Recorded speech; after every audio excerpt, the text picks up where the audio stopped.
Des spécialistes de la Bible estiment, pour plusieurs raisons, que le récit de la femme adultère que l'on lit ce dimanche n'appartiendrait pas à l'origine à l'évangile de Jean. Et on y perçoit d'ailleurs des notes très propres à Luc. La même miséricorde qui a accueilli l'enfant prodigue dimanche dernier semble aujourd'hui déborder sur cette femme, sur cette pauvre femme. Mais malgré ce sentiment, cet évangile trouve une place bien taillée dans l'évangile selon saint Jean, où il est non seulement encadré de part en part par des débats à propos de la loi, je vais y revenir, mais également inséré dans un réseau de sens bien spécifique. Ce réseau est celui des rencontres de Jésus avec les femmes dans l'évangile de Jean. C'est une perspective que je dois à un papier inédit de mon confrère Benjamin Akoutia, à tout seigneur, tout honneur, que je salue d'ailleurs au passage. Mais d'abord, écoutons l'évangile et nous y reviendrons. Jean, chapitre 8, versets 1 à 11. En ce temps-là, Jésus s'en alla au mont des Oliviers. Dès l'aurore, il retourna au temple. Comme tout le peuple venait à lui, il s'assit et se mit à enseigner. Les scribes et les pharisiens lui amènent une femme qu'on avait surprise en situation d'adultère. Ils la mettent au milieu et disent à Jésus, « Maître, cette femme a été surprise en flagrant délit d'adultère. Moïse nous a ordonné de lapider ces femmes-là. Et toi, que dis-tu » Il parlait ainsi pour le mettre à l'épreuve, afin de pouvoir l'accuser. Mais Jésus s'était baissé et du doigt il écrivait sur la terre. Comme on persistait à l'interroger, il se redressa et leur dit, « Celui d'entre vous qui est sans péché, qu'il soit le premier à lui jeter une pierre. » Il se baissa de nouveau et il écrivait sur la terre. Eux, après avoir entendu cela, s'en allaient un par un en commençant par les plus âgés. Jésus resta seul avec la femme, toujours là, au milieu. Il se redressa et lui demanda, « Femme, où sont-ils donc? Personne ne t'a condamné ?» Elle répondit, « Personne, Seigneur. » Et Jésus lui dit, « Moi non plus je ne te condamne pas. Va, et désormais ne pêche plus. » Dans l'évangile de ce dimanche, Jésus se trouve donc en face d'une femme. Et ce n'est pas la première fois ni l'unique fois que cela arrive dans l'évangile de Jean. La chose vous rappelle sûrement sa rencontre avec la Samaritaine au puits de Jacob, ou encore sa rencontre avec Marie de Magdala au tombeau le matin de la résurrection, ou encore son face-à-face avec sa mère aux noces de Cana, ou encore sa rencontre avec les deux sœurs de Lazare à la mort de ce dernier, sans oublier la scène au pied de la croix où Jésus, de nouveau face à sa mère, lui donne un fils dans la figure du disciple bien-aimé. Dans ces quelques exemples que je viens de donner, à l'issue de la rencontre entre Jésus et la femme, il se passe toujours la même chose. La femme va annoncer aux gens de sa maison la joie de sa rencontre avec Jésus, et généralement les gens se convertissent et croient en lui. C'est ce qui arrive à Cana. Les disciples voient l'eau changer en vin et ils crurent en Jésus. C'est ce qui arrive avec la Samaritaine. Les gens de son village lui disent même à la fin, « Ce n'est pas à cause de ce que tu nous as dit que nous croyons en lui, nous avons vu de nos yeux. » C'est ce qui se passe après le retour à la vie de Lazare. Les Juifs qui voient le miracle croient en Jésus. C'est ce qui se passe le matin de la résurrection. Marie de Magdala va annoncer la chose aux apôtres Pierre et Jean qui courent vers le tombeau, puis Jean voit et croit. On dirait qu'à chaque fois, la femme que Jésus rencontre dans l'évangile de Jean lui engendre des enfants, lui engendre des croyants. La Samaritaine engendre les gens de son village à la foi, Marie de Magdala engendre Pierre et Jean à l'espérance, Jésus et sa mère au pied de la croix engendrent le disciple bien-aimé. Même la femme à la cruche de parfum dans Jean chapitre 12 engendre des disciples pour ainsi dire dans l'avenir, dans la promesse que Jésus lui fait, à savoir que partout où l'évangile serait proclamé, on parlera d'elle et du geste qu'elle a fait. Dans l'évangile de la femme adultère, toutes ces allusions se croisent. Il y a une rencontre entre Jésus et une femme, et puis il y a même un peuple derrière elle. Mais on est en quelque sorte prévenu, cette fois-ci, ça risque de ne rien engendrer. Parce que, vous voyez, les noces entre l'homme et la femme ont fait naufrage dans l'adultère, c'est le premier indice. Et puis, deuxième indice, c'est une rencontre qui risque même d'engendrer la mort plutôt que la vie. Dans la logique de ce réseau de récits, notre évangile est donc l'un des cas où les noces n'ont pas abouti.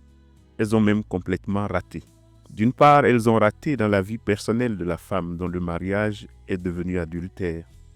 Mais ça va plus loin puisque la femme représente son peuple. D'autre part, donc, le plus important, c'est peut-être que ce raté personnel est une allégorie de la scène qui se joue autour d'elle. La noce que le Christ veut célébrer avec son peuple, ici en l'occurrence, échoue. Le peuple de la femme venu avec elle vers Jésus ne croit pas en lui comme à Cana, n'est pas saisi de l'enthousiasme qui avait saisi les Samaritains à Sychar. Telle l'histoire d'une autre parabole où les invités à la noce refusent de venir, ceux-ci viennent mais ne restent pas à la fête. Bref, ça ne marche pas comme prévu. Jésus rencontre aussi une femme, mais ça ne se passe pas comme d'habitude. Ceux qui pouvaient être convertis, ceux qui pouvaient croire en Jésus ne sont pas restés. Ils sont partis, nous dit-on, en commençant par les plus anciens.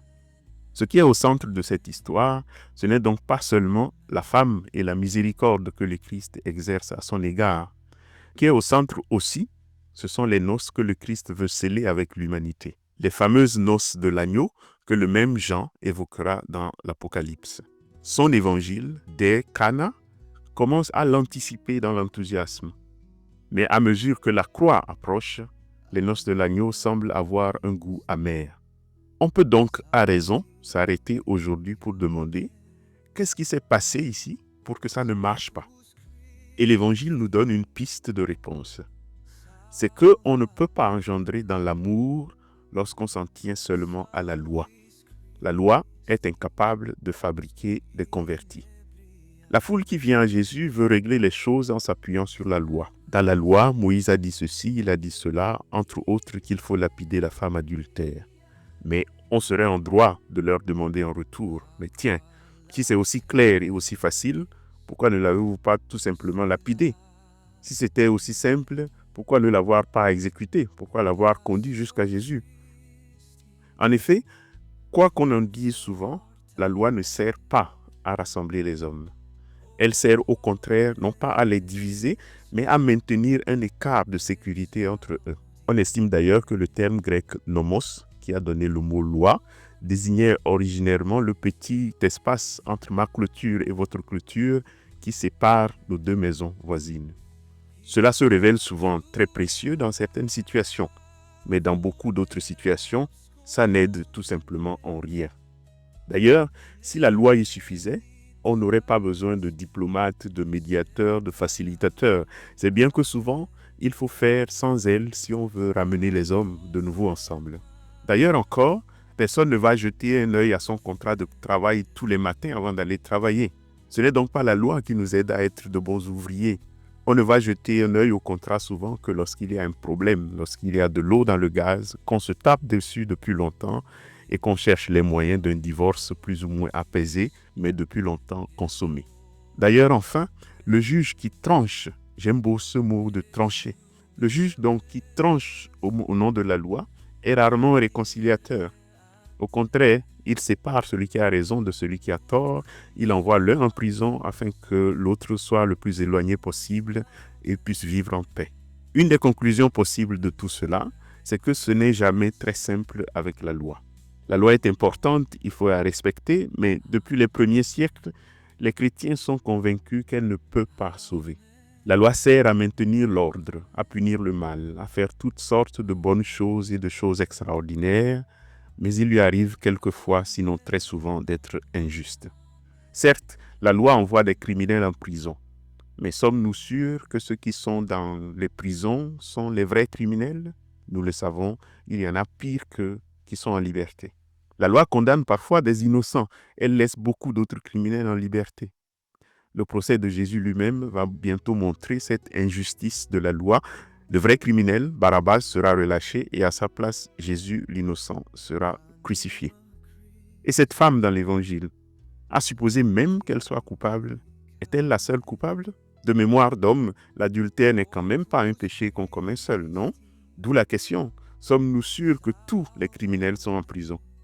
Et sinon, pourquoi on enferme certains et pas d'autres? Pourquoi on lapide certaines et pas d'autres? C'est ce second argument que Jésus utilise pour arracher la femme à la colère de la foule. Ce n'est pas simplement une question de loi mal appliquée.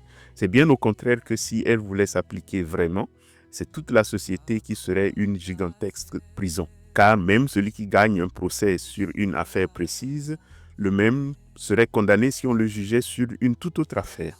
La loi est donc obligée de ne remplir son rôle qu'à moitié pour que la vie soit possible. Elle est obligée de se fermer les yeux de temps en temps pour ne pas avoir à condamner tous les membres d'une société. Elle ne sert qu'à sauver la face, à punir celui-ci pour donner une leçon à celui-là, à sacrifier quelques-uns pour le bien des autres.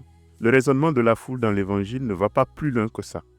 Il faut lapider cette femme à la vue de tous pour que tout le monde sache ce qui l'attend si on le prend.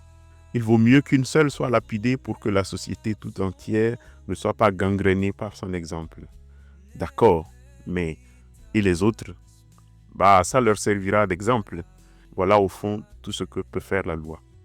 Conclusion, la loi n'arrive jamais à la hauteur de ses propres prétentions. Si son objectif est d'éliminer le mal de la société, pourquoi laisse-t-elle courir toute cette foule qui, à la fin, reconnaît ne pas être meilleure que la femme adultère? Bref, si la loi devait s'appliquer vraiment, si la loi devait s'appliquer rigoureusement, on serait tous en prison. C'est chacun de nous, chacun des membres de nos sociétés qui mériterait d'être lapidé.